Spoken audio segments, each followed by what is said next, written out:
علیکم السلام.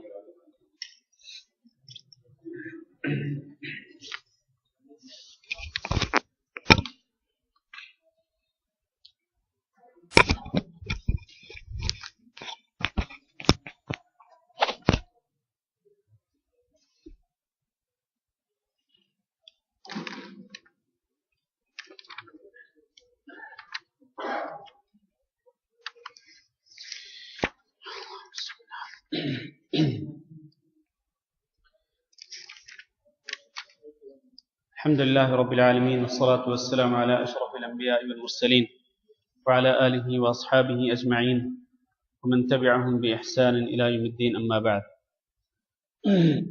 محترم بھائی اور دوستو، آج ہم سورۃ النساء کی آیت نمبر 162 سے شروع کرتے ہیں، 163 سے 163 سے. اعوذ باللہ من الشیطان الرجیم. انا اوحینا الیک کما اوحینا الی نوح والنبیین من بعده واوحینا الی ابراہیم واسماعیل واسحاق ویعقوب والاسباط وعیسى وایوب ویونس وہارون وسلیمان وآتینا داود زبورا. اللہ تعالیٰ فرماتے ہیں کہ ہم نے وحی نازل کی آپ کی طرف، کما اوحینا الی نوح، جیسا کہ ہم نے وحی نازل کی نوح علیہ السلام کی طرف، والنبیین من بعدہ، اور ان کے بعد آنے والے تمام نبیوں کی طرف، واوحینا الی ابراہیم، اور ہم نے وحی نازل کی ابراہیم علیہ السلام کی طرف، واسماعیل، اور اسماعیل علیہ السلام کی طرف، واسحاق، اور اسحاق علیہ السلام کی طرف، ویعقوب، اور یعقوب علیہ السلام کی طرف، والاسباط، اور ان کی اولاد کی طرف، وعیسیٰ وایوب ویونس وہارون وسلیمان، اور اسی طرح ہم نے وحی نازل کی عیسیٰ علیہ السلام کی طرف، ایوب علیہ السلام کی طرف، یونس علیہ السلام کی طرف، ہارون علیہ السلام کی طرف، اور سلیمان علیہ السلام کی طرف. وآتینا داود زبورا، اور ہم نے داود علیہ السلام کو زبور دی. اس آیت کریمہ میں اللہ رب العزت نے یہ ذکر کیا ہے کہ اے محمد صلی اللہ علیہ وسلم، ہم نے آپ کی طرف وحی نازل کی بالکل اس طرح جیسا کہ ہم نے نوح علیہ السلام کی طرف اور ان کے بعد آنے والے متعدد انبیاء کی طرف، اور پھر ان میں سے اللہ تعالیٰ نے کئی انبیاء کا نام بھی ذکر کیا. یہ اللہ رب العزت کو کہنے کی ضرورت کیوں پیش آئی، یا یہ گواہی دینے کی ضرورت کیوں پیش آئی کہ اے نبی صلی اللہ علیہ وسلم، ہم آپ کی طرف وحی نازل کرتے ہیں جیسا کہ ہم نے آپ سے پہلے انبیاء پر وحی نازل کی. در حقیقت کچھ لوگوں نے دعویٰ کیا تھا، جیسا کہ عبداللہ بن عباس رضی اللہ تعالیٰ عنہ فرماتے ہیں کہ کچھ لوگوں نے یہ دعویٰ کیا کہ حضرت موسیٰ علیہ السلام کے بعد اللہ تعالیٰ نے کسی پر وحی نازل نہیں کی. اللہ تعالیٰ کی آخری آسمانی کتاب تورات تھی، اس کے بعد اللہ تعالیٰ نے کسی بھی نبی پر وحی نازل نہیں کی، اور در حقیقت وہ حضرت محمد صلی اللہ علیہ وسلم پر یہ جو وحی نازل ہوتی تھی وہ اس کا انکار کرتے تھے. وہ اس بات کے پس پردہ در حقیقت وہ اس وحی کا، قرآن مجید کا انکار کرتے تھے وہ. تو اللہ رب العزت نے ان کی اس بات کا جواب دیا کہ نہیں، ایسا نہیں ہے کہ اللہ تعالیٰ نے حضرت موسیٰ علیہ السلام کے بعد کسی پر وحی نازل نہیں کی. نہیں، اللہ تعالیٰ نے متعدد انبیاء علیہ السلام کی طرف وحی نازل کی، اور ان میں سے کئیوں کے اللہ تعالیٰ نے نام بھی لیے. اور اللہ نے یہ بھی فرمایا کہ ہم نے حضرت داود علیہ السلام کو زبور بھی دی، اور زبور بھی ظاہر ہے کہ ایک آسمانی کتاب تھی، اس میں اللہ رب العزت کی وحی تھی، اللہ کا دین تھا، اللہ کی تعلیمات تھی.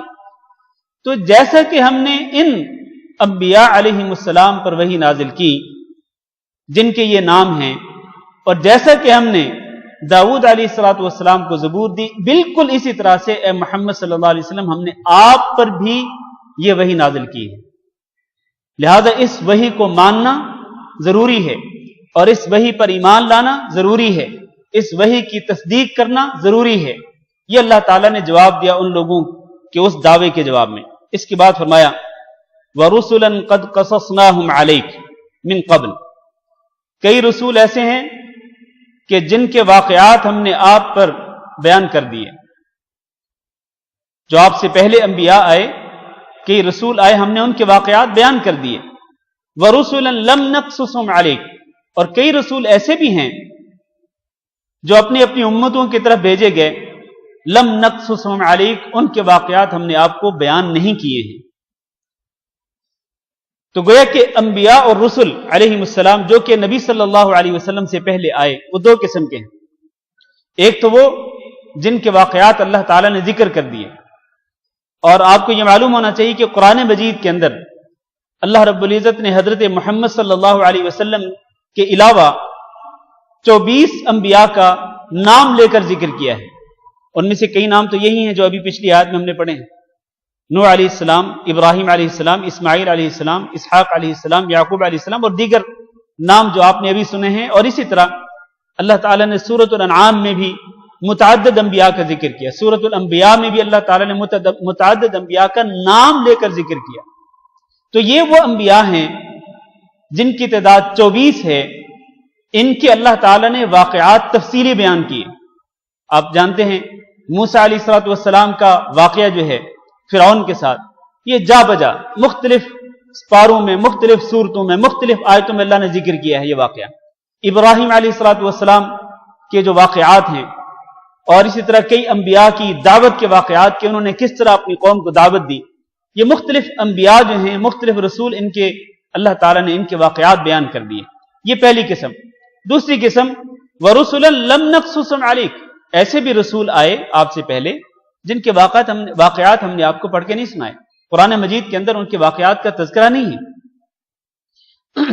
لیکن تمام کے تمام انبیاء اور رسل علیہم السلام پر ایمان لانا ضروری ہے. جن کا ذکر کیا گیا قرآن مجید کے اندر ان پر بھی ایمان لانا ضروری، اور جن کا ذکر نہیں کیا گیا قرآن مجید کے اندر ان پر بھی ایمان لانا ضروری ہے. ایک حدیث جو مسند احمد بن حنبل میں ہے، رسول اکرم صلی اللہ علیہ وسلم نے ارشاد فرمایا کہ اللہ رب العزت نے 1,24,000 انبیاء بھیجے. ان میں سے 313 رسول تھے. 1,24,000 انبیاء اللہ تعالیٰ نے مبعوث فرمائے، ان میں سے 313 رسول تھے. نبی اور رسول میں فرق ہوتا ہے، اور اس کے متعدد فروق ہیں. شیخ الاسلام ابن تیمیہ رحمہ اللہ نے اور دیگر اہل علم نے نبی اور رسول کے درمیان کئی فرق بیان کیے ہیں. المہم یہ ہے کہ یہ بہت بڑی تعداد تھی. ان میں سے آپ دیکھیں صرف 24 انبیاء اور رسل ہیں جن کے نام قرآن مجید کے اندر ذکر کیے گئے اور ان کے واقعات ذکر کیے گئے. اس کے علاوہ بہت سارے انبیاء، 1,24,000 میں سے صرف 24 کو نکالیں تو باقی کتنے؟ بہت زیادہ تعداد میں وہ انبیاء ہیں جن کے واقعات اور جن کے نام تک ہم نہیں جانتے ہیں. تو ان تمام انبیاء اور رسل علیہم السلام پر ایمان لانا ضروری. فرمایا وَكَلَّمَ اللَّهُ مُوسَى تَكْلِيمًا، اللہ تعالیٰ نے موسیٰ علیہ الصلوۃ والسلام سے تو بالکل صاف انداز میں کلام بھی کیا. اللہ تعالیٰ خود ہم کلام ہوئے حضرت موسیٰ علیہ الصلوۃ والسلام سے. پہلی مرتبہ جب اللہ تعالیٰ نے حضرت موسیٰ علیہ الصلوۃ والسلام کو یہ حکم دیا کہ جاؤ فرعون کے پاس اور اس کو جا کے دعوت دو، تو اللہ تعالیٰ نے براہ راست موسیٰ علیہ الصلوۃ والسلام سے کلام کیا. درخت کے پیچھے سے یہ کلام ان کو سنائی دیا، اللہ تعالیٰ کا یہ کلام. پھر جب حضرت موسیٰ علیہ الصلوۃ والسلام کوہ طور پر گئے تو وہاں پر بھی اللہ رب العزت نے حضرت موسیٰ علیہ الصلوۃ والسلام سے براہ راست کلام کیا. یہ اللہ تعالیٰ کی ایک بڑی خاص نعمت تھی، اور یہ خصوصیت ہے حضرت موسیٰ علیہ الصلوۃ والسلام کی کہ پچھلے انبیاء میں سے اللہ تعالیٰ نے براہ راست کلام کیا حضرت موسیٰ علیہ الصلوۃ والسلام کے ساتھ. اس لیے ان کو کلیم اللہ بھی کہا جاتا ہے، موسیٰ کلیم اللہ. اور یہ خصوصیت صرف حضرت موسیٰ ہی کی نہیں بلکہ ہمارے پیارے نبی حضرت محمد صلی اللہ علیہ وسلم کے ساتھ بھی اللہ تعالیٰ براہ راست ہم کلام ہوئے اس وقت جبکہ آپ صلی اللہ علیہ وسلم معراج پر تشریف لے گئے. رسلا مبشرین و منذرین، یہ وہ رسول تھے جن کا اللہ تعالیٰ نے ذکر کیا کہ ان میں سے وہ رسول جن کے واقعات ہم نے بیان کر دیے اور وہ رسول جن کے ہم نے واقعات بیان نہیں کیے. یہ سارے کے سارے مبشرین و منذرین. یہ کیا کرتے تھے؟ ان کی دعوت کا منہج کیا تھا؟ ان کی دعوت کے منہج میں دو چیزیں نمایاں تھیں. مبشرین کہ یہ بشارت دیتے تھے، خوشخبری سناتے تھے کہ اگر یہ کام کرو گے تو اس پر یہ اللہ تعالیٰ اجر و ثواب دے گا، یہ کرو گے تو اس پر یہ فضیلت ملے گی، یہ کرو گے تو اس پر یہ خوبی نصیب ہوگی، اللہ کا یہ انعام نصیب ہوگا۔ صرف یہی نہیں، صرف فضائل ہی نہیں سناتے تھے، بلکہ انبیاء علیہ السلام کی دعوت کے منہج کی دوسری خصوصیت یہ کہ فضائل سنانے کے ساتھ ساتھ وہ لوگوں کو ڈراتے بھی تھے کہ اگر یہ کام نہیں کرو گے تو پھر یہ عذاب ہوگا، یہ کام نہیں کرو گے تو یہ عذاب ہوگا۔ اللہ رب العزت کے عذاب سے ڈراتے بھی تھے۔ میرے بھائیوں، یہ انبیاء علیہ السلام کی دعوت کا منہج ہے، اور جب تک ہم آج بھی تمام داعیان اسلام اور تمام وہ لوگ جو میدان دعوت کے کارکنان ہیں، جب تک ہم انبیاء کے اس منہج کو نہیں اپنائیں گے اس وقت تک ہماری دعوت کامیاب نہیں ہو سکتی۔ آج یہ کہا جاتا ہے کہ لوگوں کو فضائل پڑھ پڑھ کے سنائیں، صرف فضائل سنائیں تاکہ لوگ آئیں، اور جب کوئی شخص لوگوں کو ڈرانے کی کوشش کرتا ہے یعنی اللہ کے عذاب سے کہ اگر آپ یہ عمل نہیں کریں گے تو یہ عذاب ہوگا، یہ کام نہیں کریں گے تو یہ عذاب ہوگا، تو کہتے ہیں نہیں ایسا کام نہ کریں، صرف فضائل سنیں، بس لوگوں کو اپنے قریب کریں، لوگوں کو مسجد تک لائیں۔ میرے بھائیو، یہ انبیاء کا منہج نہیں ہے، یہ انبیاء کے منہج سے ہٹ کر ایک الگ منہج ہے۔ اور پھر فضائل کے اندر بھی وہ فضائل بیان کیے جاتے ہیں، کاش کہ صرف وہ فضائل بیان کیے جاتے جو قرآن و حدیث کے اندر ثابت ہیں، صحیح احادیث کی روشنی میں یا قرآن مجید کی آیات کی روشنی میں۔ کاش کہ اگر اتنا ہی ہوتا، ٹھیک ہے، قابل قبول تھی یہ بات، لیکن ہوتا یہ ہے کہ فضائل کے اندر بھی وہ فضائل بیان کیے جاتے ہیں جو کہ موضوع، من گھڑت اور جھوٹی حدیثوں کے اندر بیان کیے گئے، جھوٹے قصے کہانیاں لوگوں کو پڑھ کے سنائے جاتے ہیں۔ تو یہ منہج نہیں ہے یہ انبیاء علیہ السلام کا۔ مبشرین و منذرین، رسول اللہ تعالی نے وہ بھیجے جو بشارتیں بھی دیتے سناتے تھے، خوشخبریاں بھی سناتے تھے اور وہ ڈراتے بھی تھے۔ کیوں اللہ تعالیٰ نے رسولوں کو اس طرح بنا کے بھیجا؟ لئلا یکون للناس علی اللہ حجۃ بعد الرسل، تاکہ رسولوں کے آنے کے بعد لوگوں کے پاس کوئی حجت باقی نہ رہے اللہ تعالیٰ پر قائم کرنے کے لیے۔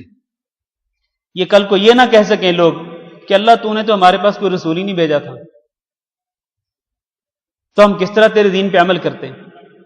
تو ہمارے پاس رسول بھیجتا اور وہ ہمیں آ کے تیرے دین کی طرف دعوت دیتا، ہمیں یاد دہانی کراتا تو ہم تیرے دین پہ عمل کر لیتے۔ اس حجت کو ختم کرنے کے لیے اللہ تعالیٰ نے رسول بھیجے، لئلا یکون للناس علی اللہ حجہ بعد الرسل۔ رسولوں کے آنے کے بعد اللہ تعالیٰ نے اس حجت کا ہی خاتمہ کر دیا کہ یہ لوگ اللہ تعالیٰ پر حجت قائم نہ کر سکیں۔ وکان اللہ عزیزا حکیما، اور اللہ تعالیٰ غالب ہے اور حکمت والا ہے۔ پھر فرمایا لیکن اللہ یشہد بما انزل الیک انزلہ بعلمہ، لیکن اللہ تعالیٰ گواہی دیتا ہے کس چیز کے بارے میں؟ بما انزل الیک، کہ جو چیز اس نے آپ کی طرف، اے محمد صلی اللہ علیہ وسلم، جو چیز اس نے آپ کی طرف نازل کی ہے، اور وہ کیا ہے؟ یہ قرآن مجید، یہ اللہ کی وحی۔ اس نے جو چیز آپ کی طرف نازل کی ہے، اللہ تعالیٰ اس کے بارے میں گواہی دیتا ہے کہ انزلہ بعلمہ، کہ اللہ تعالیٰ نے اس کو نازل کیا اپنے علم کے ساتھ۔ نہ صرف اللہ گواہی دیتا بلکہ والملائکۃ یشہدون، ملائکہ فرشتے بھی اس بات کی گواہی دیتے ہیں کہ اللہ تعالیٰ نے اس کو اپنے علم کے ساتھ نازل کیا۔ وکفیٰ باللہ شہیدا، اور اللہ تعالیٰ ہی کافی ہے شہادت کے لیے، گواہی دینے کے لیے۔ گویا کہ اللہ تعالیٰ کی اس شہادت سے یہ ثابت ہوتا ہے کہ یہ جو قرآن مجید ہے یہ اللہ کے علم کا مخزن ہے، اللہ کے علم کا مخزن ہے، مخزن۔ اللہ تعالیٰ نے اس کتاب کے اندر اپنے علم کو جمع کر دیا ہے۔ اللہ تعالیٰ نے اس کتاب کے اندر پچھلی امتوں کے واقعات ذکر کیے ہیں۔ اگر یہ کتاب نہ ہوتی تو پچھلی امتوں کے واقعات ہمیں معلوم نہ ہوتے۔ نبی کریم حضرت محمد صلی اللہ علیہ وسلم سے پہلے آنے والے انبیاء کے اللہ تعالیٰ نے واقعات ذکر کیے۔ اگر اللہ کا یہ علم نہ ہوتا، یہ وحی نہ ہوتی، تو ہمیں ان انبیاء کرام علیہ السلام کے واقعات کا علم نہ ہوتا۔ اللہ تعالیٰ نے قیامت کے بارے میں آگاہ کیا اس کتاب کے اندر، اللہ تعالیٰ نے جنت کے بارے میں آگاہ کیا، اللہ تعالیٰ نے دوزخ کے بارے میں آگاہ کیا، قیامت کے مناظر کے بارے میں آگاہ کیا کہ قیامت کس طرح قائم ہوگی، قیامت کس قدر ہولناک دن ہوگا، اور قیامت سے پہلے کس طرح کے واقعات پیش آئیں گے۔ اگر یہ ساری چیزیں اس کتاب کے اندر بیان نہ کی جاتی تو آج ہم ان تمام چیزوں کے بارے میں جاہل ہوتے، ناواقف ہوتے۔ تو یہ اللہ رب العزت کے علم کا خزانہ ہے، خزانہ، اور یہ خزانہ آج بھی کھلا ہوا ہے، اور یہ قیامت تک، جب تک اللہ تعالیٰ چاہے گا یہ خزانہ اس دنیا کے اندر رہے گا۔ لیکن میرے بھائیوں، ایک وقت آئے گا کہ جب اللہ تعالیٰ اس خزانے کو اپنے پاس اٹھا لے گا، دنیا کے اندر اس کا وجود نہیں رہے گا، قیامت سے پہلے اللہ تعالیٰ اس کو اٹھا لے گا۔ میرے بھائیوں، اب بھی وقت ہے، جب تک یہ اللہ تعالیٰ کے علوم کا خزانہ ہمارے اندر موجود ہے، ہم اس خزانے سے فائدہ اٹھائیں۔ میرے بھائیوں، اس کے اٹھائے جانے سے پہلے ہم اس سے فائدہ اٹھائیں، ہم اس سے نصیحت حاصل کریں، ہم اس کے اندر غور و فکر کریں، ہم اس کے اندر تدبر کریں، اور اس کو اپنی کتاب زندگی بنائیں، اپنا دستور حیات بنائیں۔ اسی لیے اللہ رب العزت نے اس کتاب کے بارے میں یہ گواہی دی۔ اس کے بعد فرمایا، ان الذین کفروا وصدوا عن سبیل اللہ قد ضلوا ضلالا بعیدا، بے شک وہ لوگ جنہوں نے کفر کیا اور وہ لوگ جو اللہ کے راستے سے روکتے ہیں، قد ضلوا ضلالا بعیدا، وہ لوگ گمراہ ہو گئے اور دور کی گمراہی میں چلے گئے۔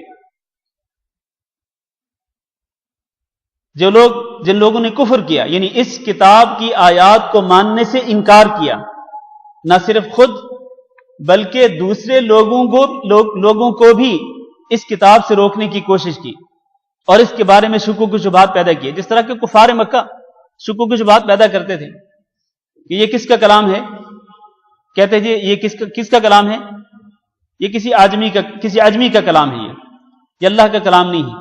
وہ اس کے بارے میں شکوک و شبہات پیدا کرتے تھے، نہ یہ کہ خود اس کا انکار کرتے تھے، بلکہ لوگوں کے دلوں میں اس کے بارے میں شکوک و شبہات پیدا کر کے لوگوں کو اس سے دور کرنے کی کوشش کرتے۔ اللہ تعالیٰ نے ان کے بارے میں فرمایا، قد ضلوا ضلالا بعیدا، یہ لوگ بہت دور کی گمراہی میں چلے گئے ہیں۔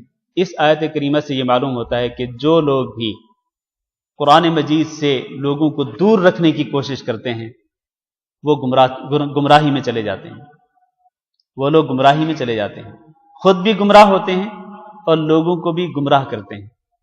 آج ضرورت اس بات کی ہے کہ ہم خود بھی اس کتاب کو دستور حیات بنائیں، اس کتاب کو اپنے سینے سے لگائیں، اس کتاب کو پڑھیں، اور لوگوں کو بھی اس بات کی طرف دعوت دیں کہ اس کتاب کو وہ پڑھیں، اس کا مطالعہ کریں اور اس کو اپنا دستور حیات بنائیں۔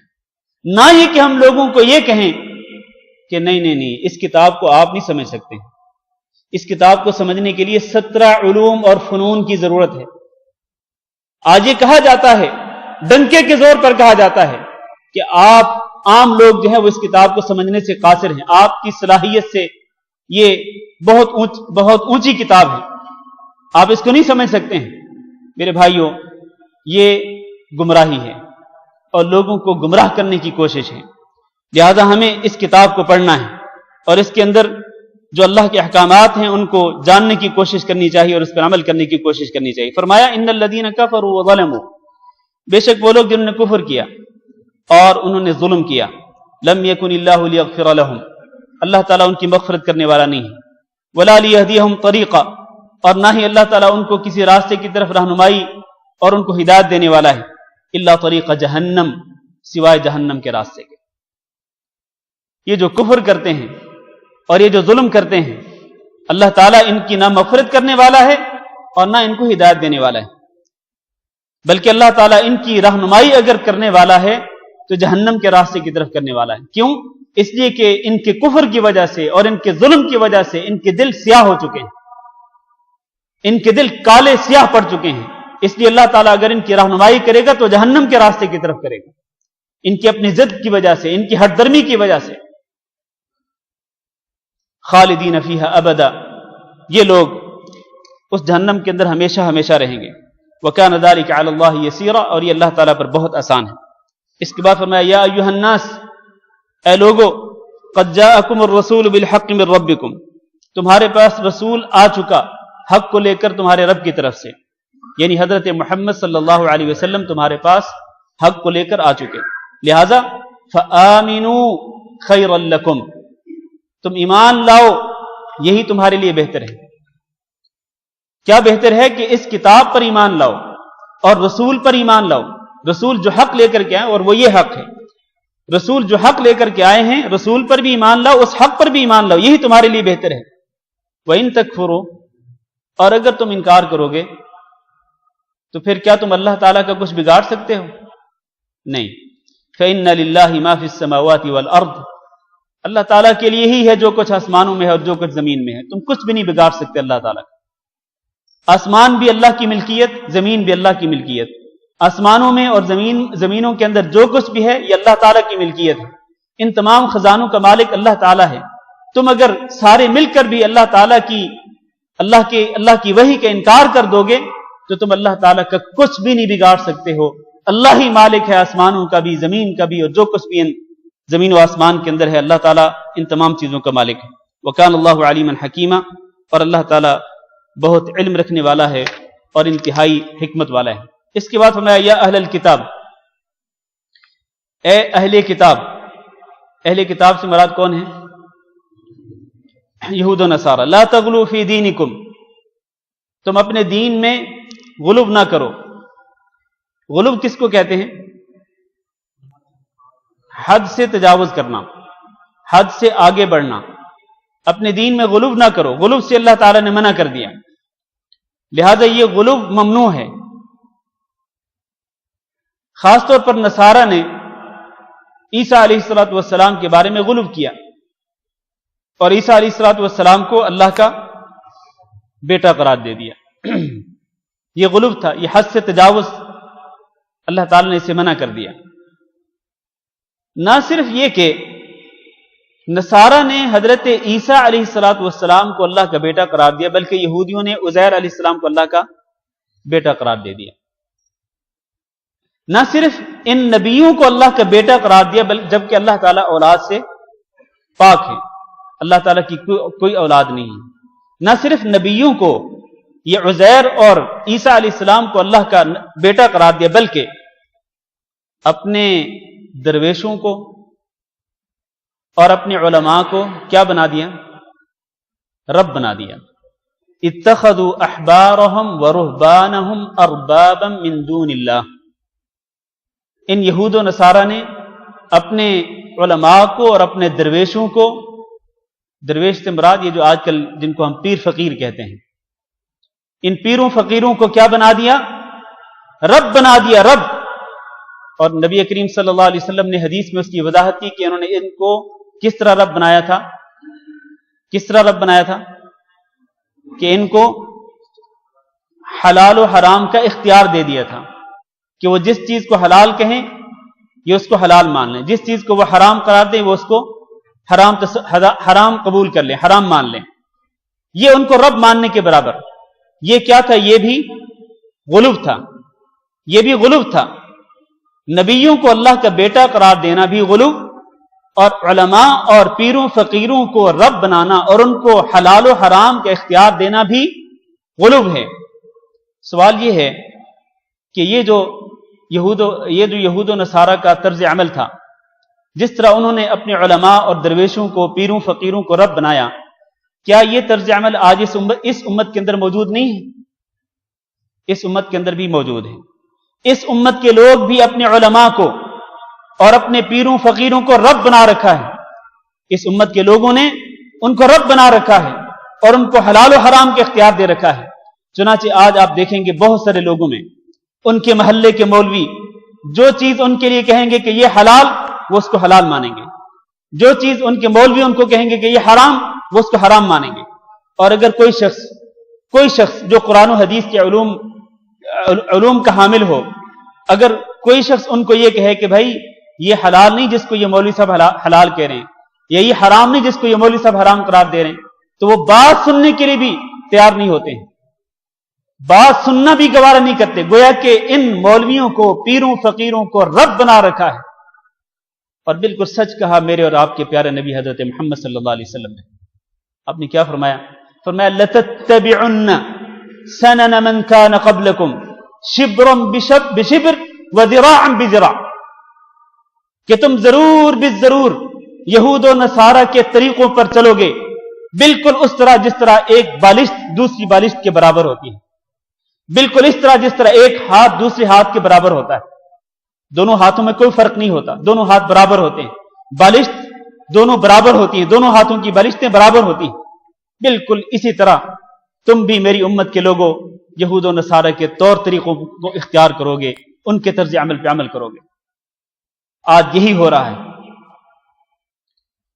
چنانچہ میرے بھائیوں، اللہ تعالیٰ نے جس طرح اہل کتاب کو غلو سے منع کیا، اسی طرح اہل ایمان کو، اس امت کے لوگوں کو بھی اللہ تعالیٰ نے غلو سے منع فرمایا ہے۔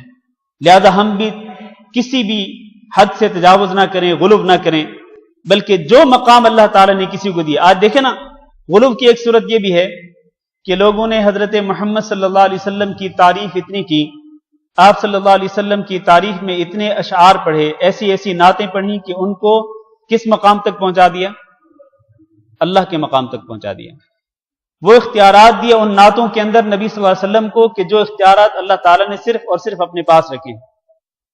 صرف وہی نہیں، نبی صلی اللہ علیہ وسلم کی شان میں غلو نہیں ہوتا، بلکہ جس طرح میں پہلے بھی عرض کر چکا ہوں، آج کے لیے نعتیں پڑھنے کا جو سلسلہ ہے، یہ جو پیر فقیر ہیں، یا یہ جن کو لوگ کہتے ہیں یہ اولیاء کرام بزرگان دین ہیں، ان کی تعریف میں بھی وہ اشعار پڑھے جاتے ہیں اور اتنا غلو کیا جاتا ہے کہ اللہ تعالیٰ کی پناہ۔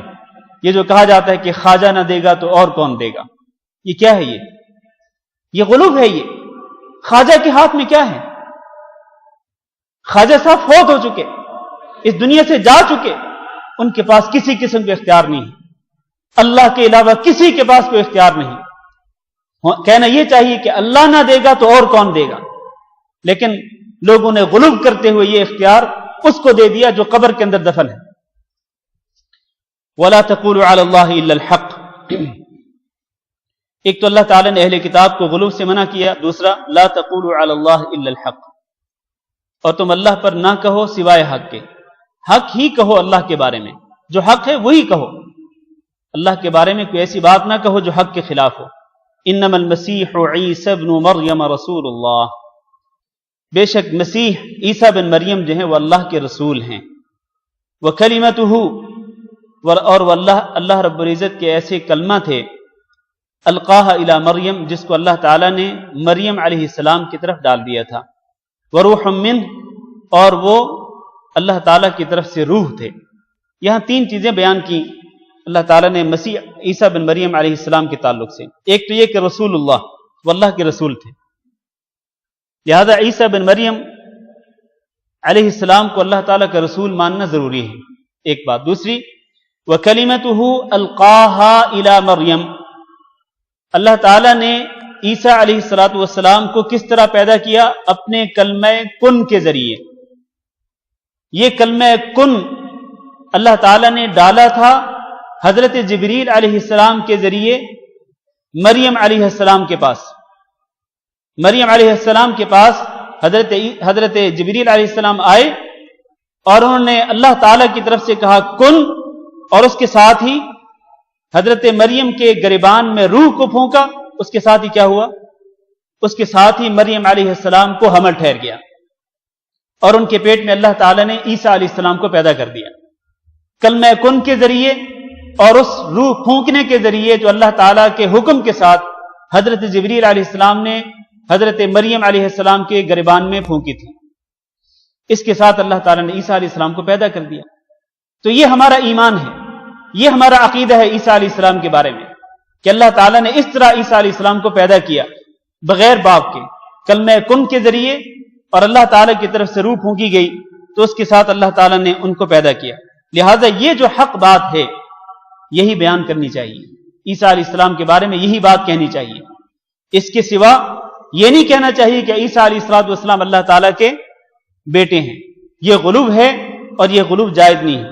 اس کے بعد فرمایا فآمنوا باللہ ورسلہ، لہذا تم ایمان لاؤ اللہ پر اور اس کے رسولوں پر، ولا تقولوا ثلاثہ، اور تم تین نہ کہو۔ تین کا معنی کیا ہے جی؟ تین الہ، تین الہ، تین معبود، تین خدا نہ کہو، تین الہ نہ مانو، بلکہ